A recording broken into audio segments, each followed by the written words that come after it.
Okay, so wait, let me get this straight. You're really 44? But your Tinder profile says you're 34. First off, what's with the Julie Nolke setup? Well, you see, she's pregnant, so doesn't matter. Second off, I don't have a Tinder profile. Who told you that, Julie? And third off, well, the age thing, it's true. I thought we stopped pretending to be older once we hit 30. Listen, I'm not pretending, it's the truth. I mean, look at this inside tracker score from my latest blood test. You see, I'm really 44 years old, technically on the inside, but still, damn. I mean, how the F did that happen? I don't know. Take a wild guess. I mean, I don't really know what's changed in the last 6 months other than your partner of 10 years started doing a bunch of mushrooms, joined a spiritual cult, and ran off with a lesbian. Oh, okay, so we're telling everyone now. Well, listen, now that the cat's out of the bag, I think the real question is, how the hell are you gonna fix this? What's up, friends, and welcome back to the channel. So, about the last 6 months, and well, I guess now that you have a bit more context, you can probably understand why my health is kind of a dumpster fire right now. I mean, mentally speaking, I gotta say I am in a much better place than I was, but physically, I've never been worse off. And now I've got the test results to confirm it. So what happened to my health? Where did things go wrong?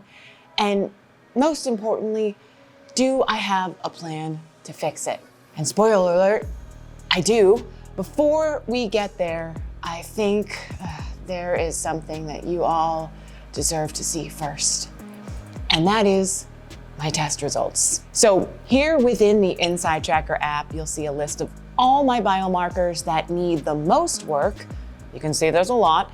And if you're wondering why my cholesterol and LDL are at the very top of this list, it's because my diet, it kind of went a little bit off the rails these past few months. I mean, no, I wasn't scarfing down Big Macs a la Supersize Me, though in hindsight, that may be better than what I did, which was pretty much consume anything. I mean, I totally ditched keto and I pretty much stopped reading labels. I traded intermittent fasting for late night snacking, went with frozen dinners instead of home cooked meals, coffee over water, and for a week straight, I ate nothing but chocolate chip cookie dough Quest bars, which 10 out of 10 would not recommend. Now I know, and you know, that there are a lot more Quest bar flavors I could have tried. But the truth is, I knew all of these choices, they weren't great, and that my blood work would eventually pay the price. I just thought it would be more like 6 years, not 6 months. And yet here we are. I've got this elevated cholesterol, sky high LDL, my DHEAs are super low, and I've got an ApoB score that now puts me in the high risk category for heart disease. Needless to say, my diet, it needs a major revamping, as does my fitness routine. Because, well, after everything happened, I also stopped exercising completely. And that was kind of a big deal, considering that prior to all of this, I was working out almost every single day, sometimes even twice a day, as a way to relieve stress and manage my ADHD. So not great for my brain, really not great for my body. And I can see that now with some of these inflammation markers, like my white blood cells, which jumped 3 points in just 6 months. And these platelet counts that are now so high, I'm considered to be at risk for blood clots. Now, at this point, I would love to tell you that that's it on the bad news, but I can't. Because if there's one thing that tends to make a bad situation even worse, it's stress, of which I had a lot. Just take a look at this cortisol chart. And you can see here that my stress hormones nearly doubled from October to March. They jumped 10 points, guys, 10 points. Like, what happened? Oh, I know what happened. And then there's my inner age score, which is Inside Tracker's version of your biological age. Now, no, this is not a methylation test. I'm going to do one of those soon, don't worry. But rather, the inner age is their own calculation based on these 9 biomarkers that contribute the most toward aging. So, of course, thanks to my really high LDL and really low DHEA, I'm now aging at the incredibly fast rate of 10 years every 6 months, which, if everything goes according to plan, would put me at 55 before my 35th birthday. Now, I don't want that to happen. And in fact, I'm looking to reverse my inner age and undo all this damage by the end of this year. As in 6 months from now. Yes, it's ambitious, but I think I actually have a plan to pull it off. And it starts here on the Inside Tracker app with this personalized action plan that includes just a ton of different diet, exercise, and supplement recommendations. Things like incorporate more olive oil every day and add in some cardio twice a week. You know, the basics that I neglected to do these past 6 months. Well, I'm not gonna let that happen again because A, now I've got this daily check-in page to help me stay accountable, and B, I actually have some real incentives to do the work.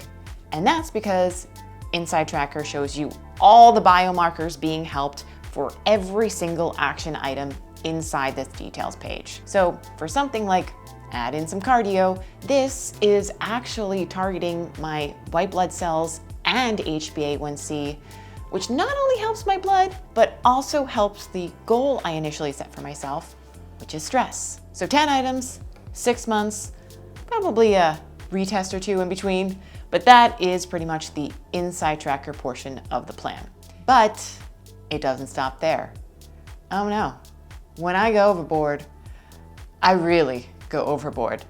And I'm not gonna take any chances at failure with this one, which is why I will also be working with the team at Hanu Health to monitor my HRV and my stress levels using their chest strap and their app. Now, if you haven't heard of Hanu yet, you should definitely check them out, and I will include a link below.